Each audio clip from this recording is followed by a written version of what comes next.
उनसे कहा, ले भाई बच्चों, ये अमृत प्रसाद तुम भी पी लो।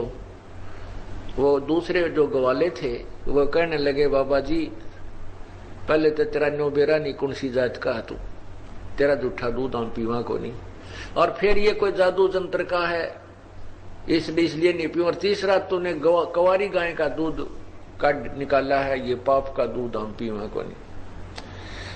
उठ कर चल पड़े। गरीबदास जी कहने लगे, लाओ जी मुझे दे दो। बालक थे, उनकी आत्मा थी, परमात्मा की पुण्य आत्मा थी, और उसी टाइम उन्होंने शेष जो दूध था वो पी लिया।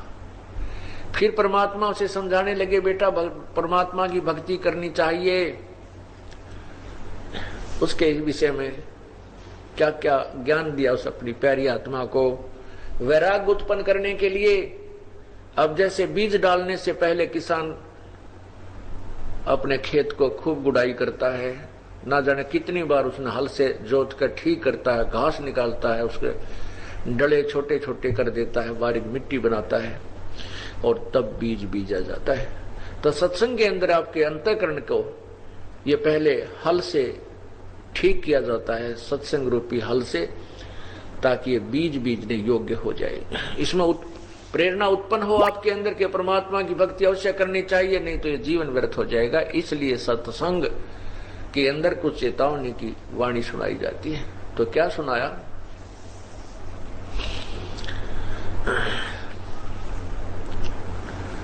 कबीरा वो दिन याद करो, ऊपर पैर तल शेष, इब मृत मंडल में आके क्यों भूल गए जगदीश।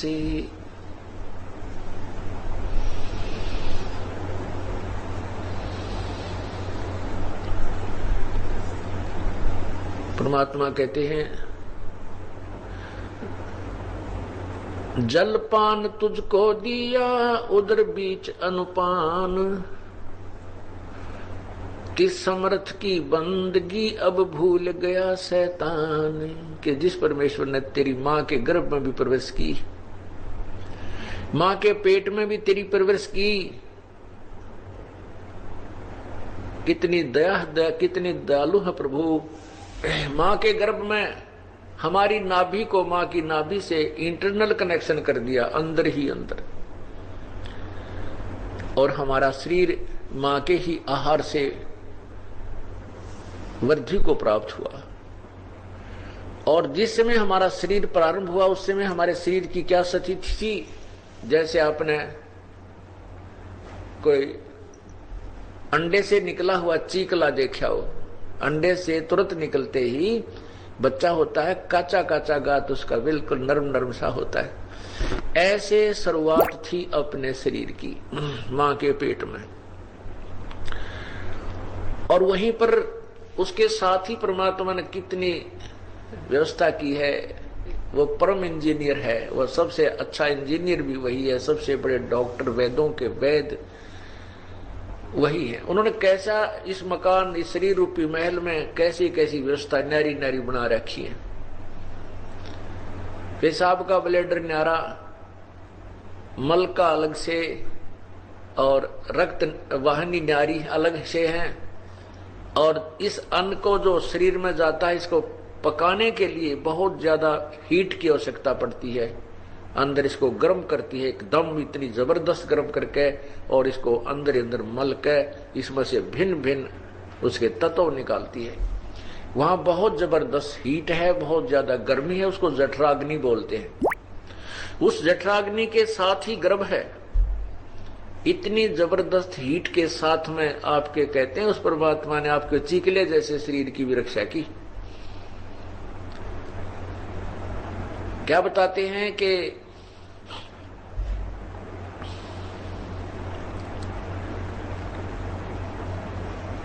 साहेब से बन चितलाले रे मन गर्भ गमानी, नाभि कमल में नीर जमा।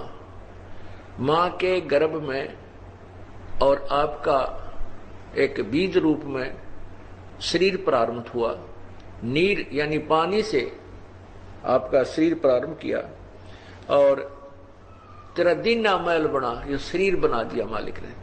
और नीचे जठरा अग्नि जले थी, तेरा लगी न ताती बा।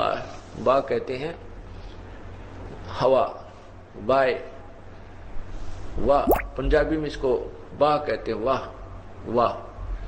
तो लगी न ताती बा, बा माने हवा, आंच। फिर कहते हैं कि दांत नहीं जब दूध दिया था, अमी महारस खा।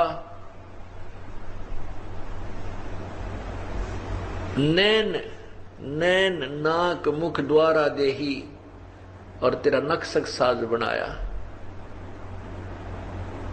दाई आई घुट्टी प्याई, माता गोद खिलाया। और कहते हैं तू ही तो छोड़ दिए, चला कहां अधम राय, किस चला अधम राय, किस चला, अब किस राह को चला तू अधम। तू ही तो छोड़ दी, अब चला अधम किस राह, कौन से रास्ते अपना लिया तूने। मां के पेट में ये प्राणी इतना दुखी होता है, इसको इतनी पीड़ा होती है कि जैसे एक बार जैसे कोई मच्छर काट रहे हों, और भी ज्यादा तेज जैसे कोई बिच्छू काट ले, जैसे, तो इस तरह जैसे उनको पीड़ा होती है बच्चे को। कैसे होती है? माँ जो आहार करती है, नमकीन चटपटा, और विशेषकर गर्भ के दिनों में कुछ और ही ऊटपटांग खाने को दिल ज्यादा करता है।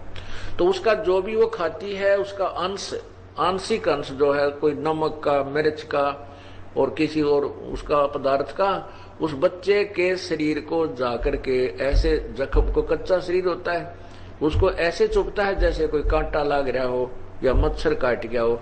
तो बच्चा उस अपनी पीड़ा को ठीक करने के लिए मचलता है, वो घूमता रहता है, वो चक्कर काटता रहता है, ऐसे ऐसे चक्कर काटता रहता है।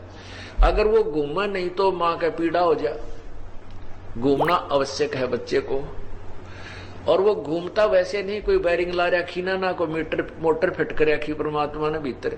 वो घूमता अपने दुख में है, गुम में है, उसका मच्छर से लड़ते हैं। तो वो ऐसे घूमता है, माँ के अंदर के जो शरीर से अपनी घर्षण कर करके वो अपना उस खारिश को ठीक सेट करता है, दुख को दूर करना चाहता है। इसलिए वो 9 महीने तक वो बच्चा ऐसे घूमता रहता है। और यूं कहता है भगवान, उसमें बच्चे को यानी उस आत्मा को, उस जीव को अपने पूर्व जन्म के कुकर्म और सुकर्म याद रहते हैं। आने वाले समय में जो मनुष्य जीवन के अंदर जो कुछ उसके साथ घटना घटनी, वो भी कुछ याद रहते हैं। फिर वो बार बार कहता परमात्मा, पीछे मेरे से बहुत गलतियां हुई हैं, पहले मैं जो मनुष्य शरीर में था, हे प्रभु अब के कोई गलती नहीं करूंगा। हे परमात्मा, केवल अपना पेट के लिए गुजारे लायक अपना धंधा भी करूंगा और आपको अवश्य याद किया करूंगा प्रभु, अब के जन्म मृत्यु से पीछा छुटवाऊंगा। कहते वहां तो जब माँ के पेट में तो तू कह था तू ही है भगवान, तेरे बिना मन कोई नहीं अच्छा लगता, वहां मैं किसी से मोह नहीं करूंगा, किसी के वहां की संपत्ति में जोड़न में जीवन व्यर्थ नहीं करूंगा। और अब बाहर आया ब्रह्म बुलाया, बाजे तूर सुनाए। अब जैसे लड़का होता है, विशेषकर हमारे समाज में एक या बहुत पुरानी एक मतलब व्यर्थ धारणा रही है कि लड़का होता तो खुशी मनाया करते थे, लड़की हो जाती थी मुंह लटकाया करते थे बिना ज्ञान के, क्योंकि उस समय ऐसी व्यवस्था बना रखी थी, ऐसे बहका रखे था हमारे कोई नकली गुरुओं ने, संतों ने, कि जिसका पुत्र नहीं है उसकी गति नहीं हो सकती। अरे तेरा गजब हो, बिना पुत्र वाले तो फिर आप पर रो के मर जाएंगे। वो तो आधे दुखी न्यू कर देते थे। जब किसी का लड़का ना भी हो और अपना कोई टाइम पास करना भी चाहे तो ये और ना करने दिया करते, क्योंकि पुत्र बिना पुत्र वाले का कहते मुंह भी ना देखना चाहिए, ऐसी धारणा पैदा कर रखी थी। लेकिन ऐसा नहीं है। यथार्थ ज्ञान इस सार ज्ञान के अंदर ऐसा नहीं है। लड़के और लड़की में कोई अंतर नहीं है, सभी प्रभु की आत्मा है और संस्कार जिसका जैसा है उसको वही आत्माएं प्राप्त होंगी, उन्हीं की सेवा उसको करनी होगी।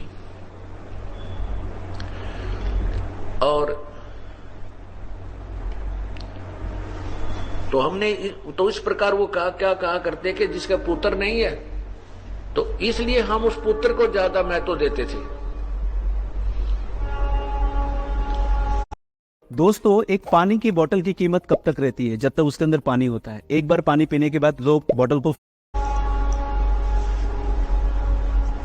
और जिस कारण से जब पुत्र होता था तो खुशी मनाया करते थे राजा लोग, तो उनके तब बाजे शहनाइयां बाजा करती थी, पूरे बधाई बांटा करते थे, पूरे नगरी के अंदर उसको एक खुशी मनाई जाती थी, बाजे बाजा करते, बैंड बजा करते थे, दड़ा इधर दड़ा इधर।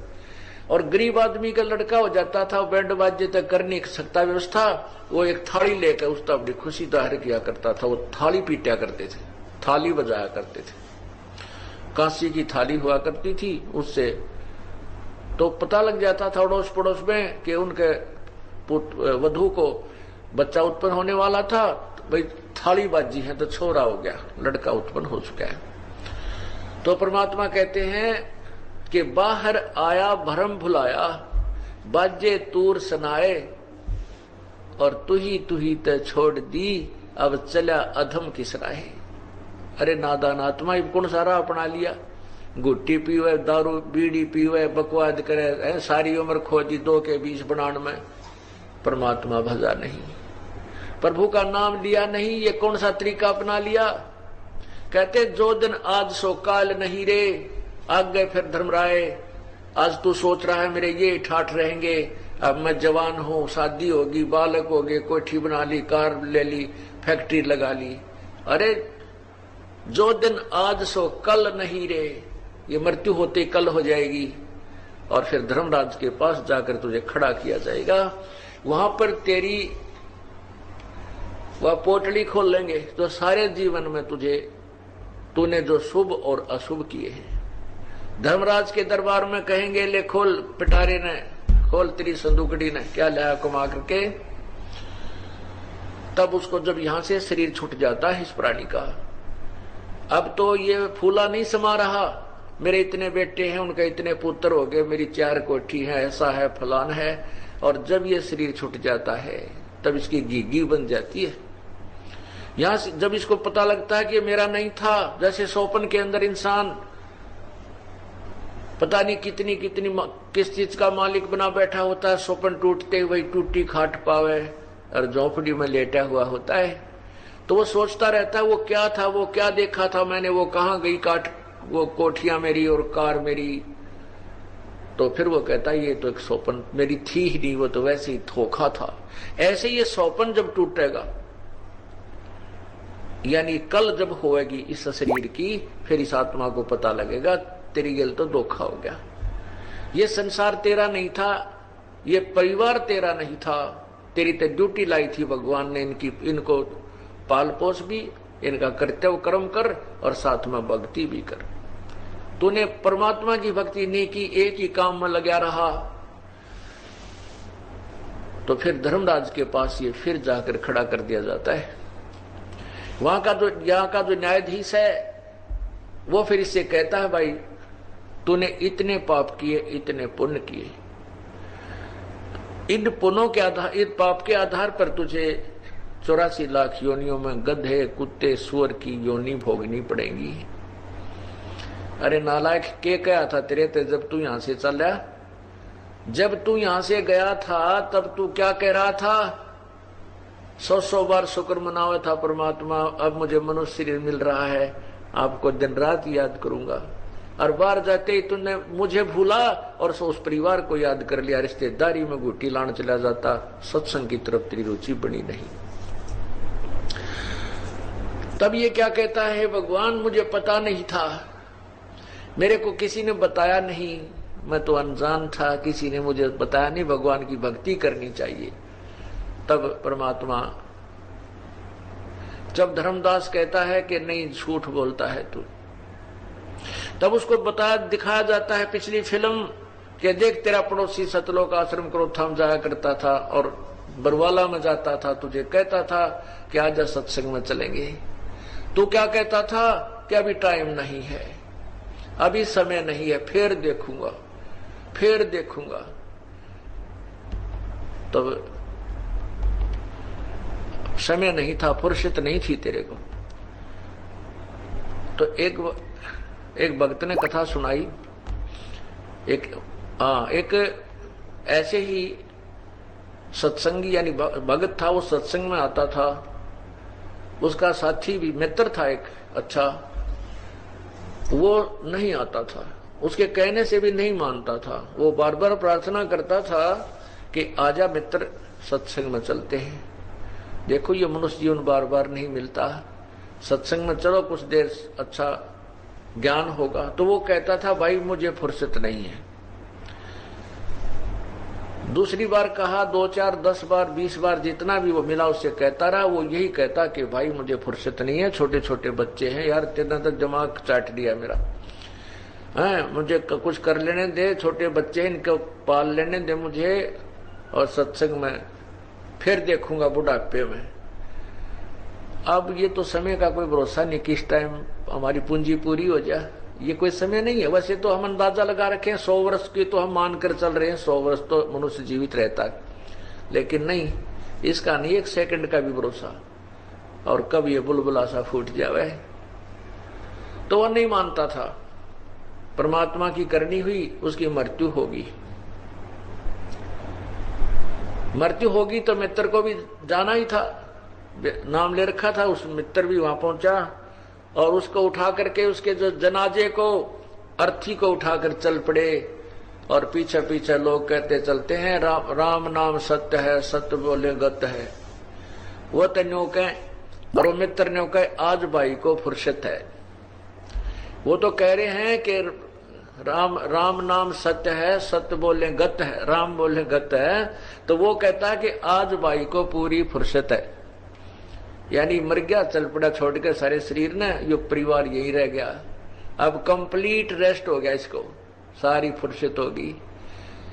तो और कहने लगे रहे, न्यू क्यों बोल रहा है, आज तो इनका चोट लग रही है, अभी तो इतनी उम्र भी नहीं थी, 40-45 साल का वर्ष का वैसे था ये, तो यूं क्यों कहे। ने बोला भाई ठीक हूँ मैं, इसने बहुत रोया करता रहा चाल सत्संग में, पर इसकी बुद्धि में यह बात आई कोई ना। न्यू कही वो फुर्सत को नहीं, आज इसने पूरी फुर्सत होगी, छोड़ के चल पड़ा संसार को। कुछ कमाई कर लेता तो 1-2 बार 10 बार सत्संग में आता तो कुछ तो पुण्य बन जाते निकम्मे के।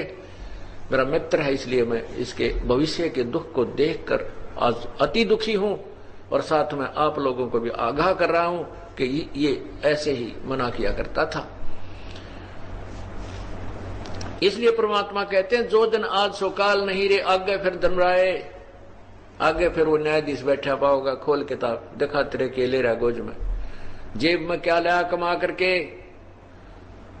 तब वो परमात्मा उसको धर्मराज कहता है क्यों झूठ बोल रहा है निकम्मे, देख तेरा पड़ोसी, तेरा साथी, वो दोस्त तुझे कहा करता चल सतलोक आश्रम बरवाला में, सतलोक आश्रम क्रोथा में सत्संग होते हैं, और तू नखरे करा करता। न्यो भी क्यों बहकावा है, तुझे ज्ञान नहीं था, किसी ने बताया नहीं, ये भी झूठ बोल रहा है। फिर वो नीचे न मुंह लटका के न्यों खड़ा हो जाए।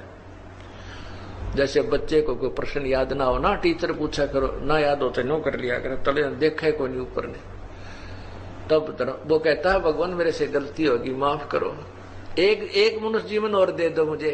न्यों बोला रे क्यों चलावा है मुझे, ये भी बहुत देख रहा खेत रहते हैं। उस समय उसकी वो पिछली बैकग्राउंड यानी पिछली हिस्ट्री वो फिल्म चला देता है प्रभु वो धर्मराज के, देख कितनी बार आया तू, कितनी बार गया, तेने यही बात कही जो तू आज कह रहा, चल बन गधा, बन कुत्ता, बैठ तो कोठी के पिछले काने, फिर बालक मारेंगे लठ तिरकड़ में बना बैठा था कोठी वाला।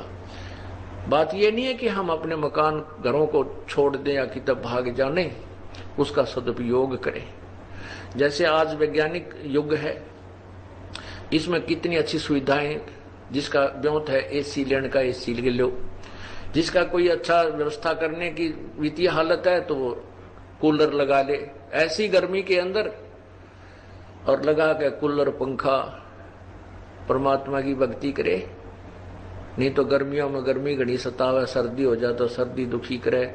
उससे बचने के लिए अच्छी सुविधाएं बन गई, साधना करने के लिए ऋषि महर्षि तो वहां हिमालय आदि में जाते थे ठंडे इलाके में आपके, वे अब परमात्मा ने घर घर में हिमालय बना दिया, कमरे कमरे में हिमालय, न्यारे न्यारे एसी लगा लो। अगर आपकी व्यवस्था नहीं कोई ऐसी वो भी नहीं है, परमात्मा ने शरीर बहुत सुदृढ़ दे रखा है, पंखा भी ना है तो भी परमात्मा का शरीर खूब काम करता है, फिर भी जैसे जिसके पास सुविधा है इनको ऐसे सदुपयोग करो। मकान है इसलिए कि गर्मी सर्दी से बचाए रखे, अपना जब खाना बनाते इसमें डिस्टरबेंस ना हुए। ये इसलिए परमात्मा ने बुद्धि दी थी कि ये सब व्यवस्था करके प्राकृतिक आपदाओं से बच करके तू भगवान भजते रहना, तुझको डिस्टर्ब ना होगा। अब जिसके लिए परमात्मा ने हमें बुद्धि दी थी कि मकान बना ले, भक्ति करता रहना, तुझे डिस्टरबेंस ना होगी, कोई तुझे दिक्कत ना आएगी। संत रामपाल जी महाराज से जुड़े रहने के लिए God is one, Kabir is God channel को सब्सक्राइब करें। सत साहेब, सत साहेब।